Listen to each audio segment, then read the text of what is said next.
So, Vanya, I'm glad you are here with us today and sharing at this point in the show. You know, we've been having this conversation around our clients that are, maybe a little bit older, 75, 80, and that they're still capable, still healthy, still very, independent, but at the same time, the retirement income, the expenses, a lot of things are changing for them. My own mom is going through her own process, and you've been helping me with her, and we're just trying to figure this out. What would you say to those people listening this morning? Well, first of all, my heart goes out to all these people. Every day we're talking to so many people, including your mom. If you look at the Social Security income and retirement income along with that, if there is any, it's barely enough to even buy food. And then you have the house, and in some cases, houses are even paid off, but you still have the expense of taxes, insurance, and maintaining the house. Right. A lot of people didn't expect to have to put on a new roof or to replace that AC or, all kind of different maintenance costs coming up for them. Yeah, and then there's also the attachment to the home, because it is the house that they felt this is where I'll retire and enjoy everything. Right. And now that time has come, it's their feeling that it's completely been in vain. And in fact, some people have said, all that money I put into the house, and now I'm so tight with the finances. And a lot of times what that leads to is then they start relying on credit cards. Yeah. So in some cases, house is paid off, but there are a lot of cards. Then you can only take so much on the cards, right? Yeah. So the first thing I want these people to understand is that you have not wasted your time and money by putting it into the house. At least you own the house. If the house has gotten into a situation or your finances where you feel now, wow, this is unexpected, I want you all to first tell yourself, pat yourselves on the back that at least you have the house. Vanya, that is such a powerful point to make, because over and over we see where people have great jobs, great careers, beautiful businesses, but in the end, it's the real estate investments that stay, that whole value, that allow them to access this equity that is able to, maintain and sustain a decent lifestyle. So absolutely, if you have owned real estate, even though right now it might be a little tight for you, this might be the point to say, how do I access this equity so I can give myself a little bit of room, a little bit of flexibility, so that because where are we going?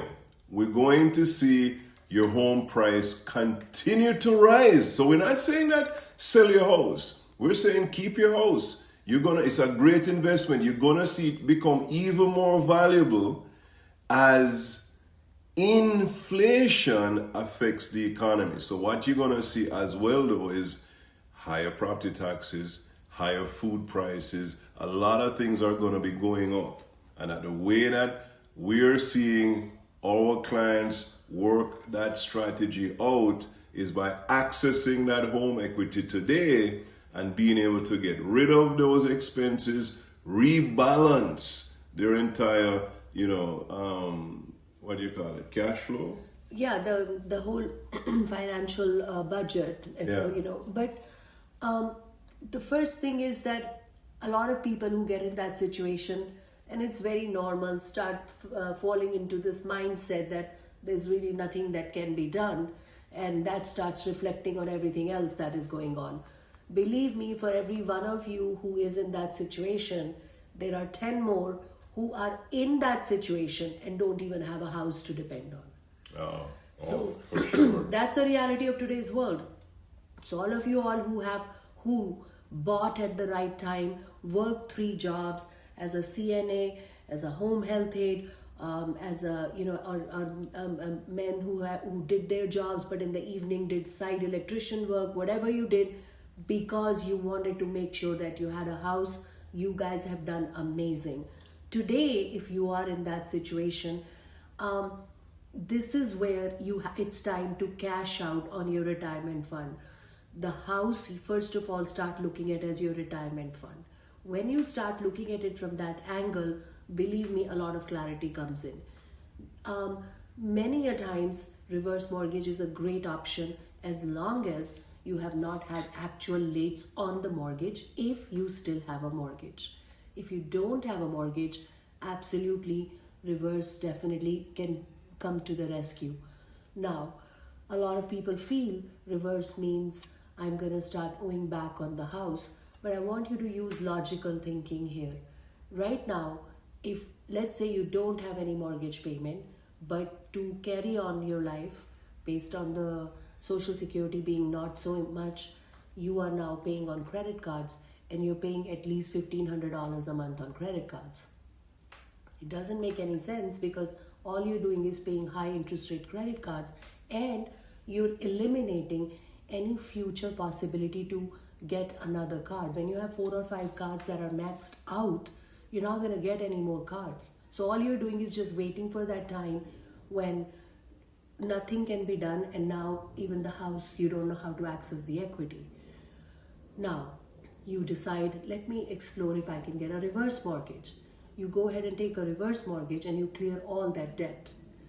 Now, you do not have those high interest rate credit cards. And if you choose that, hey, I was paying $1,500 a month on those credit cards, now I do not need to make a payment. I don't have to make a payment, but I do have spare $1,000 that I would like to put on this reverse mortgage. Absolutely, you are allowed to do that. Absolutely.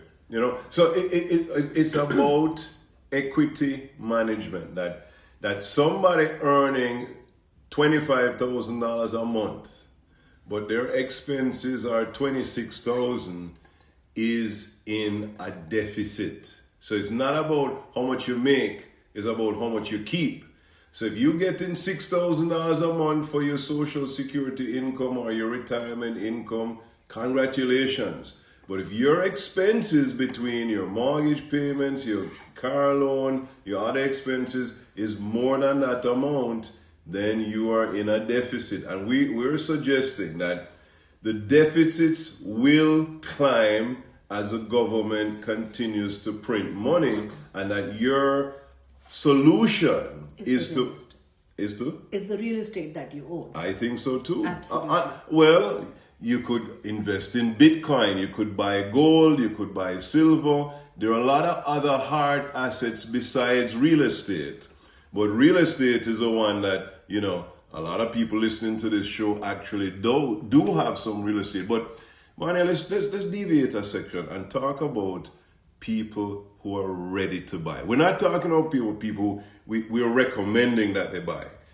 We know that there are people who they're married, they've just migrated, they just left college, they just moved to South Florida, they got a great job, and they're ready to buy a house right now, but they're hearing the market's gonna crash, things are gonna slow down. Let's take a quick break, and after that, I want you to explain to the audience what type of market exists for buyers, especially first-time buyers today.